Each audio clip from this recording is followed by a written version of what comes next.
D'abord, dans votre thème, il y a plusieurs aspects. Il y a l'aspect territoire, il y a l'aspect fragilité. Il y a un élément qu'il faut que vous intégriez, c'est que toutes les études montrent qu'à l'échelon mondial, dans les 10 ans qui viennent, 75% de la richesse mondiale sera créée dans les 600 aires métropolitaines. C'est-à-dire qu'aujourd'hui, on voit apparaître une nouvelle économie, l'économie des territoires. Deuxièmement, l'économie, ce n'est plus de la physique. On ne met pas quelque chose d'un côté qui ressort de l'autre, c'est de la chimie. C'est-à-dire qu'aujourd'hui, ce sont les écosystèmes qui sont en train, par une alchimie particulière, de créer des dynamiques nouvelles qui ne peuvent se faire que sur des caractères territoriaux. Donc aujourd'hui, la force des territoires compensera la faiblesse des États. Donc le fait de voir réfléchir à la problématique d'une dynamique territoriale, d'un projet territorial, d'un objectif territorial basé sur une performance économique liée à la performance sociale est un élément déterminant. Deuxième élément, fragilité. L'ensemble des chercheurs aux États-Unis, et j'entends aussi la réflexion que mène la région Nord-Pas-de-Calais avec Percheron, Philippe Vasseur, Rifkin, etc. sur la troisième révolution industrielle, c'est qu'il y a aujourd'hui une formidable fragilité du système économique mondial. Après la guerre, la performance économique était liée à la performance sociale. Aujourd'hui, on voit qu'aux États-Unis, même le président Obama, dans son dernier discours à l'Union, s'est posé la question de savoir est-ce que le rêve américain est encore accessible pour tous les Américains.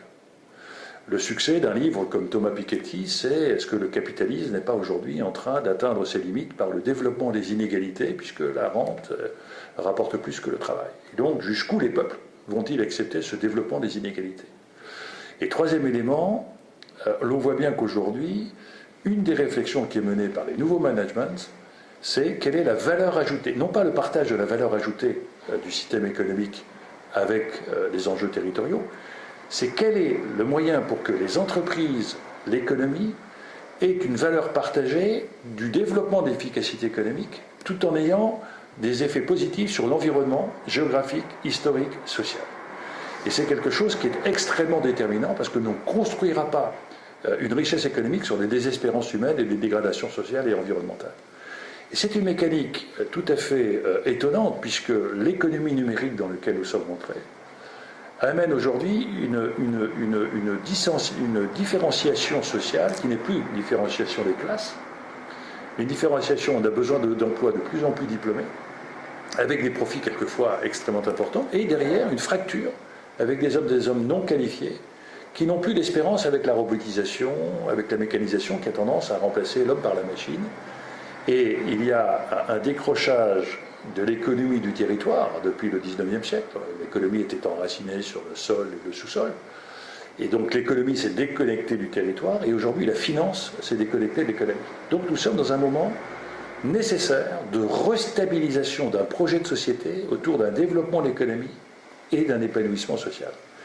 Et c'est quelque chose qui est extrêmement important parce que la notion de fragilité que vous évoquez est aujourd'hui en train de perturber la totalité de la classe politique, de la classe administrative, même de la classe économique, en disant mais toutes nos théories keynésiennes sont aujourd'hui remises en cause, nos théories libérales sont remises en cause, et notre contrat social lui-même est en train de se fragiliser parce que la cause qui les avait sous-tendues sont aujourd'hui en train d'être déchirées par des intérêts. Est-ce que les jeunes vont continuer à payer la retraite des plus âgés alors qu'ils pensent ne pas en bénéficier ?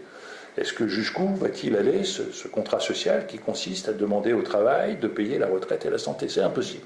Les équations mécaniques, économiques sont impossibles. Et donc ça veut dire que c'est un moment extrêmement intéressant sur le plan politique, dans le sens noble du terme, de revisiter un nouveau contrat collectif, au moment où l'échec du collectif est en train d'amener un égoïsme individuel où chacun pour soi l'emporte sur le chacun pour tous. Et donc le sujet que vous évoquez est plus important que vous n'imaginez. Le XXe siècle a été marqué par la différence des races. Nazisme, nationalisme.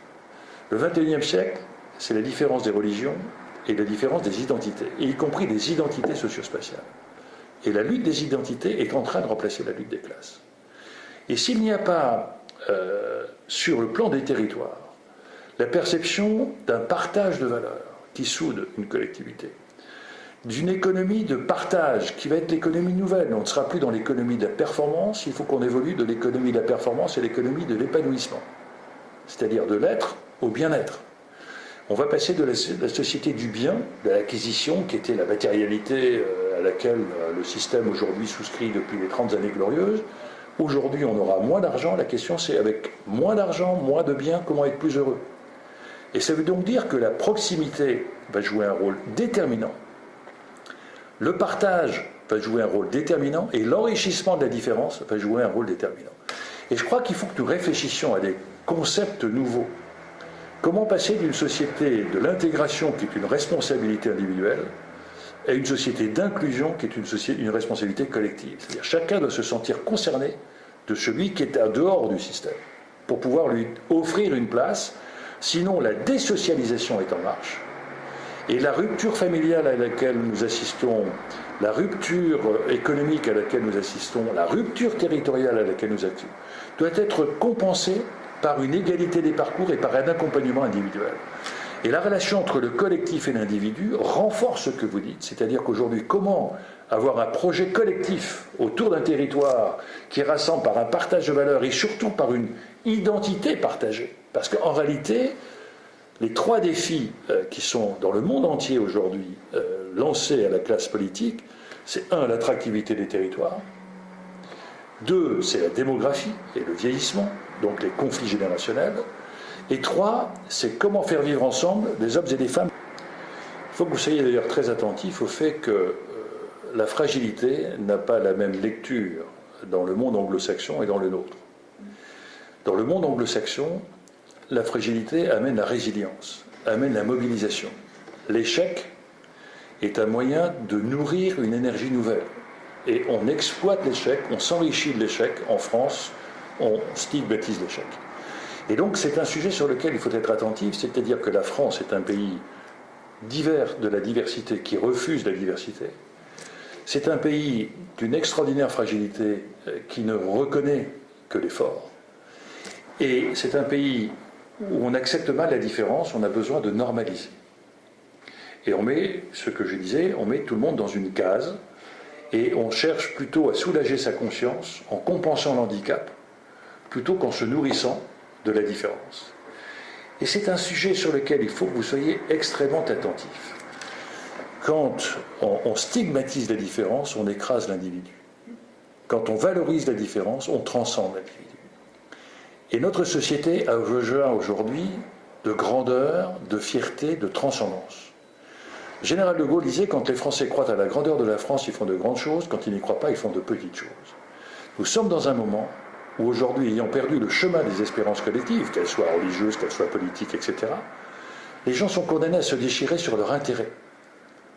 Et effectivement se nourrissent de leur faiblesse, mais avec des petits comportements, c'est une faiblesse malsaine. Le débat que vous mettez sur la fragilité est un débat qui remet en place, en fin de compte, l'humanité. L'homme, par définition, est nourri de ses fragilités, est nourri de ses faiblesses. Et l'homme, de même, aujourd'hui, s'il veut garder une capacité de l'autre, ne peut avoir un regard sur l'autre que s'il a un regard sur soi-même et sur l'acceptation de ses propres fragilités. Sinon, si on ne met en avant que l'effort, on crée un sentiment de domination, dominant, dominé. Aujourd'hui, on est dans une société horizontale. Donc on va rentrer dans une économie du partage, dans une économie de la fonctionnalité, dans une économie de l'acceptation des autres et de la résilience sociétale qui passera par, non pas le contrat social de la compensation du handicap, mais de la vitalité sociale. Lorsque quelqu'un peut compenser la fragilité de l'autre par sa propre force et vice-versa, il y a une communion, il y a une empathie qui aujourd'hui fait cruellement défaut. Or, au moment où l'individualisme est en train d'émerger dans le monde entier, on peut avoir des réflexes suicidaires. Plus il faut penser monde, plus on pense village. Plus il faut penser moyen terme, plus on pense court terme. Plus il faut penser l'autre, plus on pense chacun pour soi. Et le fait de mettre l'accent sur le territoire pour passer de consommateur du territoire à acteur du territoire, et que vous mettiez en avant la fragilité, c'est-à-dire en réalité vous mettez la résonance de la musique humaine. Et lorsque je pense toujours à cette phrase de Céline qui disait « Il n'y a plus assez de musique dans son cœur pour faire danser sa vie », chacun peut être un musicien qui peut redonner à quelqu'un le fait de pouvoir à nouveau être acteur de sa propre vie. Et ça passera par l'échange de ces fragilités pour mieux nourrir nos forces. Il y a plein d'exemples. Je pense notamment à une petite ville-centre, Jonzac, dans le centre de la France. Pas de métropole, pas d'autoroute, pas de TGV. Un maire qui comprend que l'adhésion par une politique culturelle, l'adhésion par une cohésion collective, par une mobilisation collective, fait qu'aujourd'hui, eh bien, ils sont en train de devenir un pôle d'attractivité absolument incroyable en créant de l'emploi et en créant des services et en développant des politiques culturelles, y compris un palais de congrès. C'est-à-dire que c'est quelque chose qui, a priori, selon toutes les épures, était condamné à la désertification, qui aujourd'hui est dans le succès. Deuxième élément, avec Anne Hidalgo et Alain Juppé, et avec Alexandre Jardin, j'ai lancé la problématique des zèbres. Il y a une initiative locale et dynamique territoriale qu'on n'imagine pas en France. Et quand on ramène ça à Paris, cet optimisme local devient un pessimisme national. Il faut donc que nous libérions les énergies créatives sur le terrain. Vous n'imaginez pas la force qu'il y a sur les territoires, à condition que les élus ne cherchent pas à les dominer parce qu'ils ont peur de perdre le pouvoir, mais au contraire cherchent à les valoriser, à les accompagner, parce que la force des territoires compensera la faiblesse des États, mais la force des territoires renforcera le réveil de la citoyenneté dont on a besoin. Donc j'ai des tas d'exemples qu'au commissariat du plan nous avions de petits miracles territoriaux. Il y a évidemment des échecs. C'est pas parce qu'on est métropole qu'on est voué au succès, pas du tout. C'est la volonté. Il n'y a pas de développement territorial sans projet territorial, et il n'y a pas de projet territorial sans des gens qui les incarnent, et sans mobilisation. Donc moi, ce que j'invite, c'est dans la difficulté dans laquelle je trouve nos sociétés occidentales, c'est la mobilisation citoyenne autour des élus et autour d'un débat comme le vôtre. Il y a toujours une solution. Et je trouve que ce qui est absolument important dans le débat que vous avez, c'est que l'on ne peut pas s'engager dans l'avenir si on n'a pas confiance en soi. Comment retrouver l'estime de soi? Et on ne peut pas avoir cette capacité de se mobiliser si on n'a pas confiance dans le projet, et le projet ne peut se concevoir que par une nourriture collective. La décision est solitaire, l'élaboration de la décision est collective. Et donc à un moment donné où chacun s'interroge sur la fragilité de nos démocraties,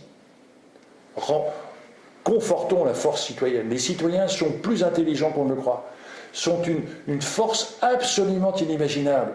Et aujourd'hui, libérons et ayons confiance au territoire. On ne peut pas imaginer un projet territorial sans la mobilisation de tous les acteurs. Et les acteurs ont tous un rôle à jouer complémentaire. Le politique, l'entreprise, l'associatif. Et lorsque vous créez cette communauté, vous faites un choc culturel auquel moi j'aspire. Comment en France passer d'une communauté de conflit à une communauté d'intérêt où chacun se sent concerné. Donc on voit bien que les sujets du XXIe siècle sont les sujets qui porteront sur les limites.